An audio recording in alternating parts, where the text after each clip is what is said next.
ఇకపై మీకు ఇష్టమైన ఫేవరెట్ సీరియల్స్ యొక్క ఫుల్ ఎపిసోడ్స్ యూట్యూబ్లో అందుబాటులో ఉండవు. కేవలం సన్నెక్స్లో మాత్రమే ఫ్రీగా చూడొచ్చు.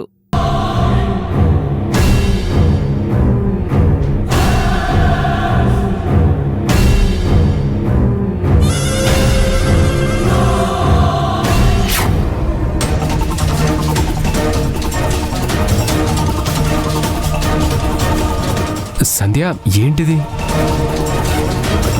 అయ్యో, నేనెప్పుడు డ్రింక్ చేయలేదు. నువ్వెప్పుడు డ్రింక్ చేయలేదని నాకు తెలుసు అక్షయ్. కానీ నువ్విప్పుడున్న పరిస్థితి నుంచి బయటపడాలంటే ఇదే కరెక్ట్ అనిపించింది.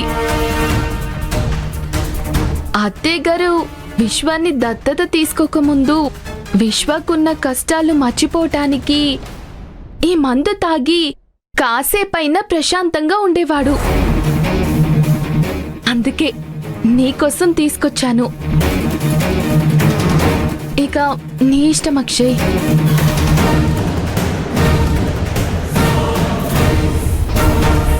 Good night Akshay. Hey Sandhya, అయ్యో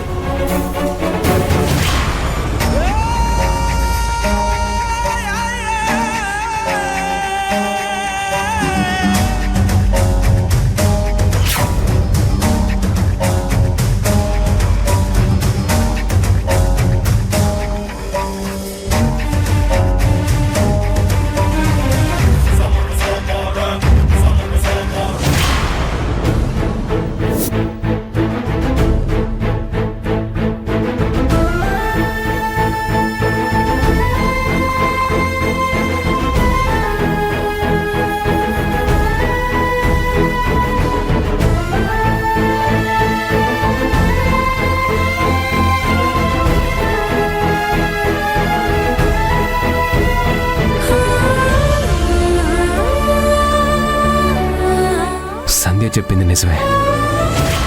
ఈ సమస్యలన్నీ మర్చిపోవాలంటే మందు కొట్టాల్సిందే.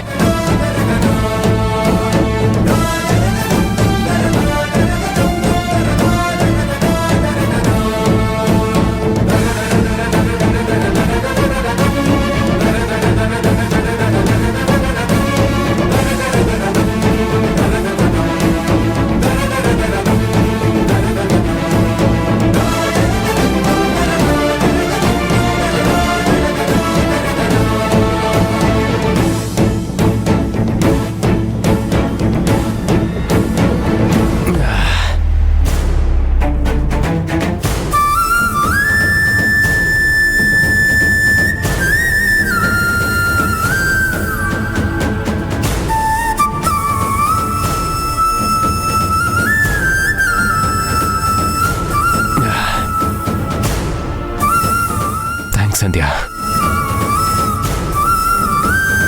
నిజంగానే చాలా రిలాక్స్డ్గా ఉంది. నాకున్న బాధలన్నీ మర్చిపోవడానికి దీన్ని రోజు తాగుతాను.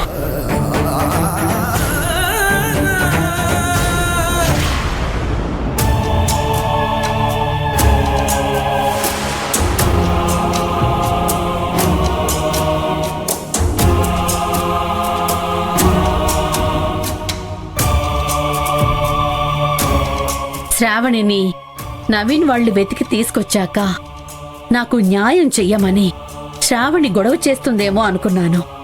కానీ గొడవ చెయ్యకపోగా ఈ ఇంట్లోకి కూడా రానని చెప్పేసి వెళ్ళిపోయింది. ఏదైతేనే తను బయట ఎక్కడో కాకుండా తన ఇంట్లోనే ఉండేలా చేశాను. కానీ నేను అనుకున్నది జరగాలంటే శ్రావణి ఇంటికి రావాలి.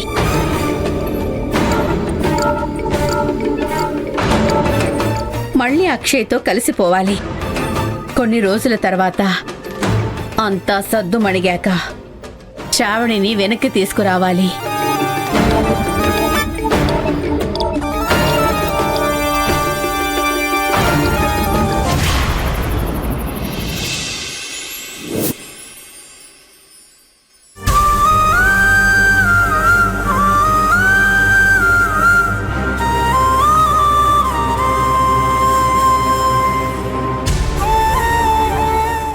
జీవితం ఏంటో అర్థం కావట్లేదు. అక్షయ్కి సంజయ్కి పెళ్లి నిశ్చయమైంది. పెళ్లి పీటల దాకా వచ్చాక విధిరాతనెవ్వరూ తప్పించలేరన్నట్టు ఆ దేవరమ్మ అక్షయ్కి నాకు పెళ్లి జరిగేలా చేసింది. నన్ను ఆ ఇంటి కోడల్ని చేసింది. అందుకే సంజయ్ నా మీద కోపం పెంచుకుంది. ఇందులో నేను చేసిన తప్పేంటో నాకు తెలియట్లేదు. సంజయ్ ఎందుకు అంతలా ద్వేషిస్తుందో నాకు అర్థం కావడం లేదు. శ్రీవారితో నేను సంతోషంగా ఉండటం తనకి నచ్చలేదు. అందుకే నన్ను ఆ ఇంటికి దూరం చేసింది. శ్రీవారికి నాకు మధ్య ఒక అడ్డుగోడ కట్టేసింది. ఇందులో శ్రీవారి తప్పేం లేదు. ఆయన కూడా ఎవరి చెప్పుడు మాటలు వినలేదు. వీడియో చూసి అపార్థం చేసుకున్నారు. అమ్మ దేవరమ్మ, శ్రీవారిని చూడకుండా ఒక్క నిమిషం కూడా ఉండలేను. అలాంటిది ఏ ధైర్యంతో నా ఇంటికి వచ్చేసానో అర్థం కావడం లేదు. పైగా చుట్టూ దుర్మార్గులు చేరారు. ఎప్పుడేం జరుగుతుందో కూడా ఊహించలేను. శ్రీవారికి నా మీద నమ్మకం కలిగించి నాకు దగ్గర చేయకపోయినా పర్వాలేదు. ఎవరెన్ని విధాలుగా ప్రయత్నించినా నా శ్రీవారికి ఏం కాకుండా చూడమ్మా.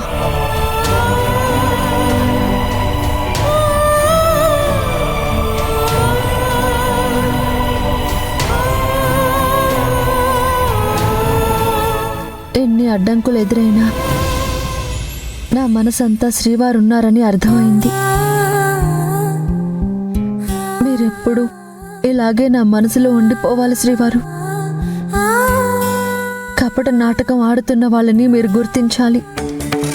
త్రివేణమ్మకు విముక్తి లభించాలి. మీ నాన్నగారిని చెర నుంచి విడిపించాలి. ఈ చిక్కుముడి నుండి మీరు బయటపడాలి శ్రీవారు. పాలు నీళ్లలా కలిసిపోయినా మా జంటకి ఎవరి దిష్టి తగిలిందో ఏంటో. ఈరోజు ఇలా విడిపోయాం. మళ్ళీ మేము కలవాలంటే కాలం కలిసి రావాలి. నేను ఎక్కువ రోజులు ఇక్కడ ఉండకూడదు. సంజయ్ మనసు మారిపోయి నన్ను మళ్ళీ ఇక్కడి నుంచి బయటికి పంపించినా ఆశ్చర్యం లేదు. ఖాళీగా ఉండకుండా తొందరగా ఏదో ఒక పని వెతుక్కొని నా కాళ్ళ మీద నేను నిలబడాలి.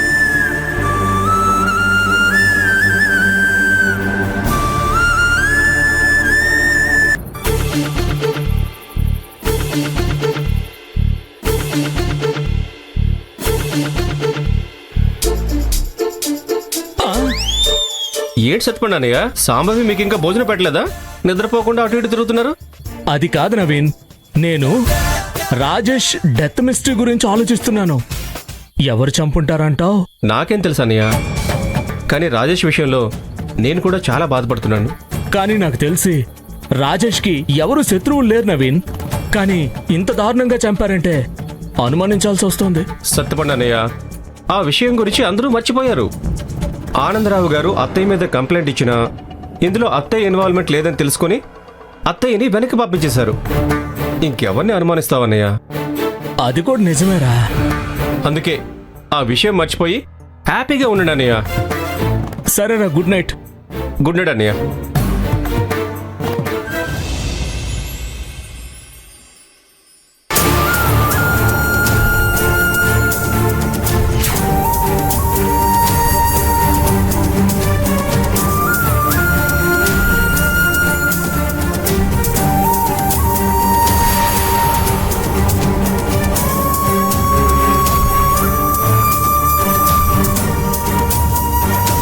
అక్షయ్,